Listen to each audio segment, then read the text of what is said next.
Parliament ఎన్నికలకు BRS పూర్తి స్థాయిలో సన్నద్ధమైంది. మరి కాసేపట్లో చేవెళ్ల వేదికగా బీఆర్ఎస్ పార్టీ ప్రజా ఆశీర్వాద సభ జరగనుంది. బీఆర్ఎస్ అధినేత కేసీఆర్ భారీ బహిరంగ సభకు హాజరు కానున్నారు. కేసీఆర్ సందేశం కోసం ప్రజలు ఆసక్తిగా ఎదురు చూస్తున్నారు. చేవెళ్ల పార్లమెంట్ అభ్యర్థి కాసాని జ్ఞానేశ్వర్ ముదిరాజ్ కు మద్దతుగా ఈ సభను నిర్వహిస్తున్నారు. ఇక అటు సభ కోసం చేవెళ్ల ఫరా ఇంజనీరింగ్ కాలేజీలో 30 ఎకరాల్లో సభా ప్రాంగణాన్ని ఏర్పాటు చేశారు. పార్కింగ్ కోసం 150 ఎకరాలు కేటాయించారు. మొత్తం 7 అసెంబ్లీ నియోజకవర్గాల నుంచి దాదాపు 1,00,000 మంది సభకు హాజరవుతారని బీఆర్ఎస్ నేతలు అంచనా వేస్తున్నారు. రైతులు పెద్ద సంఖ్యలో హాజరు కానున్నారు.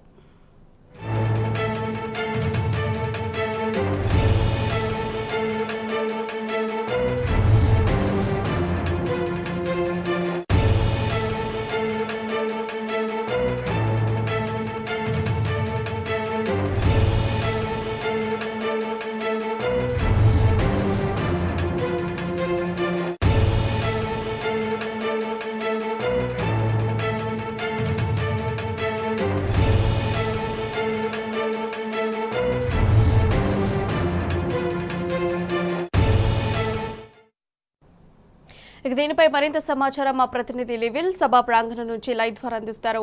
ఎస్ లివిల్, చెప్పండి అప్డేట్స్ ఏంటి?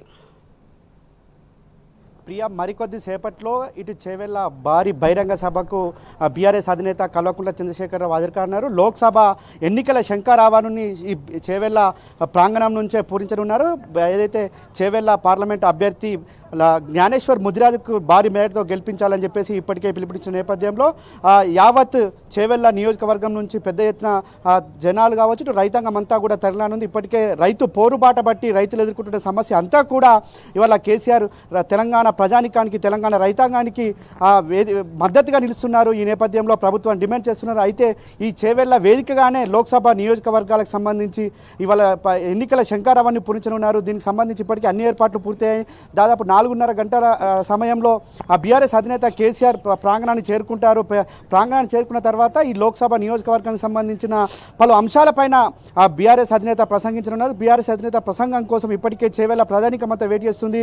ఇటు Farah institute of technology college ground మైదానంలో ఇక్కడ భారీ బహిరంగ సభ ఏర్పాటు చేశారు. దాదాపు 35 ఎకరాల సభా ప్రాంగణంలో దాదాపు 1,00,000 మందికి పైచిలకు ప్రజలు ఈ సభకు హాజరవుతారని చెప్పేసి ఇప్పటికే ఇక్కడ పార్టీ నేతలు చెప్తున్నారు. ఇప్పటికే దీనికి సంబంధించి మనతో మాట్లాడడానికి తెలంగాణ కళాకారుడు సందీప్ ఉన్నాడు. సందీప్ ఇప్పటికే తెలంగాణ రైతాంగం ఎదుర్కొంటున్న సమస్యలపై అనేక పాటల రూపంలో పాడి తెలంగాణ రైతాంగానికి మద్దతుగా నిలుస్తున్నాడు, ప్రభుత్వాన్ని హెచ్చరిస్తున్నాడు. ఈ నేపథ్యంలో మరోసారి మనతో పాటై మన ముందుకు రానున్నాడు. సందీప్, చెప్పండి అన్న, ఇప్పుడు ఎట్లుంది ఇవాళ తెలంగాణ రైతాంగం కావచ్చు, ఇవాళ ఎదుర్కొంటున్న సమస్యలన్నీ ఎట్లున్నాయి? ఇవాళ చేవెళ్ల సభ గడ్డ మీదకి వెళ్ళి సమర శంఖారావాన్ని కేసీఆర్ పూరించిన ఈ నేపథ్యంలో మీరు ఏ విధమైన పాటను చెబుతున్నారు? ఈరోజు తెలంగాణ రాష్ట్రంలో కాంగ్రెస్ ప్రభుత్వం వచ్చిన తర్వాత మొదటి నుంచి ఇది కాంగ్రెస్ రైతు వ్యతిరేక ప్రభుత్వం. కేసీఆర్ గారు ముఖ్యమంత్రిగా ఉన్నప్పుడు రైతులు చాలా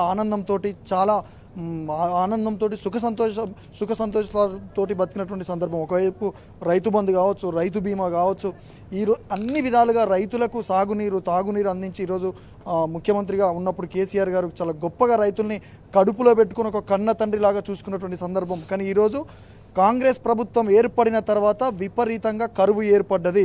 అది కాంగ్రెస్ తెచ్చినటువంటి కరువే, కాలం తీసుకొచ్చినటువంటి కరువు కాదు, అది కాంగ్రెసే. ఎందుకంటే మేడిగడ్డ అనే సాకుతోటి ఒకవైపు కాళేశ్వరంని పూర్తిగా ఎక్కడికక్కడ ఎండబెట్టి రైతులకు నీళ్లు ఇవ్వకుండా ఒకవైపు దక్షిణ తెలంగాణని పూర్తిగా ఎడారిగా మార్చేటువంటి ప్రయత్నంలో భాగమే ఈరోజు రైతులు అనేక ఇబ్బందులు పడుతున్నారు. పొట్టకొచ్చినటువంటి పొలాలను కూడా ఎండబెట్టుకొని నీళ్లు లేక, ఒకవైపు కరువుతో అల్లాడుతుంటే నీళ్లు లేక ఎండబెట్టుకొని రైతులు తమకు తాము ఆత్మహత్య చేసుకుంటూ పంటల్ని కూడా వాళ్ళంతటా వాళ్ళు అగ్గిపెట్టుకొని ఈరోజు చాలా ఇబ్బందులు పడుతున్నటువంటి పరిస్థితి. కాబట్టి ఖచ్చితంగా ఈ ప్రభుత్వం మీద, కేసీఆర్ గారి నాయకత్వంలో మేమందరం ఖచ్చితంగా వారి అడుగుజాడల్లో నడుస్తూ మళ్ళొకసారి ఈ ప్రభుత్వం ఖచ్చితంగా ఈ ప్రభుత్వం మీద మా పాటలతోటి, మా మాటలతోటి, మా పాటలతోటి మళ్ళొకసారి పోరు చేయడానికి సిద్ధంగా ఉన్నాం. కాబట్టి అదేవిధంగా ఈరోజు తెలంగాణలో ప్రకటించినటువంటి మొత్తం పార్లమెంటు స్థానాలలో కులాలకు, మతాలకు అతీతంగా ఈరోజు కేసీఆర్ గారు స్థానాలు కేటాయించడం జరిగింది. భువనగిరి అయితే క్యామ మల్లేష్ కావచ్చు, జహీరాబాద్లో గాలి అనిల్ కుమార్ కావచ్చు, ఇక్కడైతే కాసాని జ్ఞానేశ్వర్ ముదిరాజ్ కావచ్చు, సికింద్రాబాద్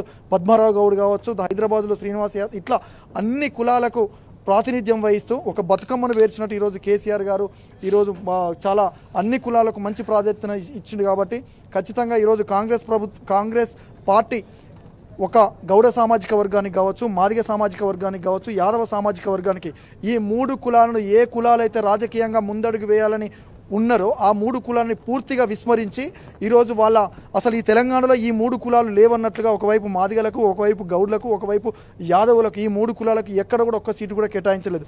కానీ కేసీఆర్ గారు మాత్రం ఖచ్చితంగా అన్ని కులాలకు ప్రాతినిధ్యం ఇస్తూ ఈరోజు బీసీలలో జనాభాలో 50% పైగా ఉన్నటువంటి అన్ని కులాలకు ప్రాతినిధ్యం ఇచ్చిండు మన కేసీఆర్ గారు.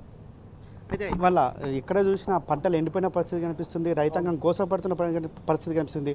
కాలం తెచ్చిన కరువే ఇవాళ కాలం తెచ్చిన కరువు కాదు, కాంగ్రెస్ తెచ్చిన కరువు అని ఇలా స్పష్టంగా చెప్తున్నారు. ఈ నేపథ్యంలో మీరు కాంగ్రెస్ పైన ఏ విధంగా ఒక పాట రూపంలో తెలంగాణ రైతాంగానికి మద్దతు తెప్పబోతున్నారు?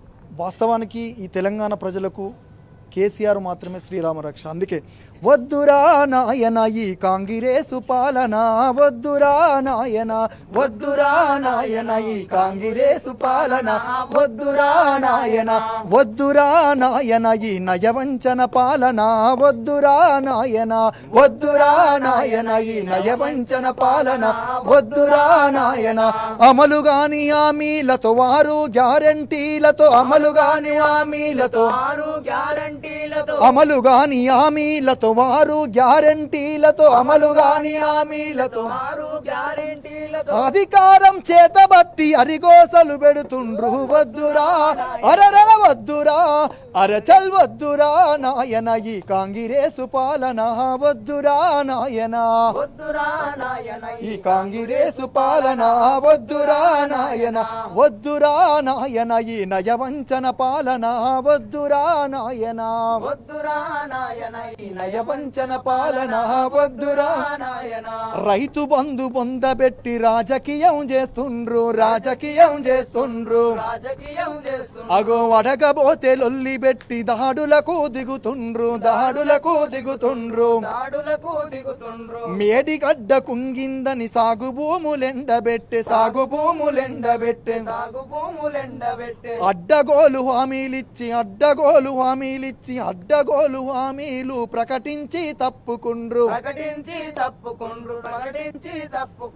500 బోనసు బోగసు మాటే కదా, 500 బోనసు బోగసు మాటే కదా, రుణమాఫీ చేస్తామని మోసం చేసిండ్రు గదా, రుణమాఫీ చేస్తామని మోసం చేసిండ్రు గదా. వద్దురా అరరర వద్దురా అరచల్ వద్దురా నాయన ఈ కాంగ్రెసు పాలన, వద్దురా నాయన, వద్దురా నాయన ఈ కాంగ్రెసు పాలన. ఏదైతే ఇవాళ తెలంగాణ రైతాంగం ఎదుర్కొంటున్న సమస్యలు కావచ్చు, తెలంగాణ రైతాంగం ఇబ్బంది పడుతున్న అరిగోసలను ఇవాళ పాట రూపంలో మనకు సందీప్ వినిపించారు. అంతేకాకుండా ఇవాళ ఎక్కడ చూసినా ఎండిన పొలాలు కనిపిస్తున్నాయి, నాడు మత్తలు దుంకిన చెరువులన్నీ ఇవాళ బీడు భూములుగా బీటలు వారిన చెరువులు కనిపిస్తున్నాయి, ప్రాజెక్టులు కనిపిస్తున్నాయి. ఖచ్చితంగా ఇవాళ ఏదైతే కాంగ్రెస్ పార్టీ నయవంచనకు ఇది ప్రతీక కాబోతుంది. ఖచ్చితంగా కాంగ్రెస్కు కర్రుగాల్చి వాత పెడతారని చెప్పేసి కూడా యావత్ తెలంగాణ ప్రజానికం చెప్తుంది. అయితే మరి కాసేపట్లో చేవెళ్ల నుంచే కథన బేరి మోగించనున్నారు బీఆర్ఎస్ అధినేత కల్వకుంట్ల చంద్రశేఖరరావు. అయితే కాసాని జ్ఞానేశ్వర్ ముదిరాజు ఏదైతే ఇక్కడ బీఆర్ఎస్ అభ్యర్థిగా ఉన్నది దాన్ని ఖచ్చితంగా భారీ మేరతో గెలిపించుకోబోతున్నారు. ఇప్పటికే కాంగ్రెస్ పార్టీ చేస్తున్న మోసాలను ఎండగట్టి ప్రజల్లోకి వెళ్తున్న కాసాని ముదిరాజుకి ఇక్కడ పైచేయిగా కనిపిస్తుందని చెప్పేసి కూడా ఇక్కడ ఉన్న రాజకీయ విశ్లేషకులు కావచ్చు, ఇటు ఆ కళాకారులు చెప్తున్న పరిస్థితి కనిపిస్తుంది. Priya, right, we will thank you for your updates.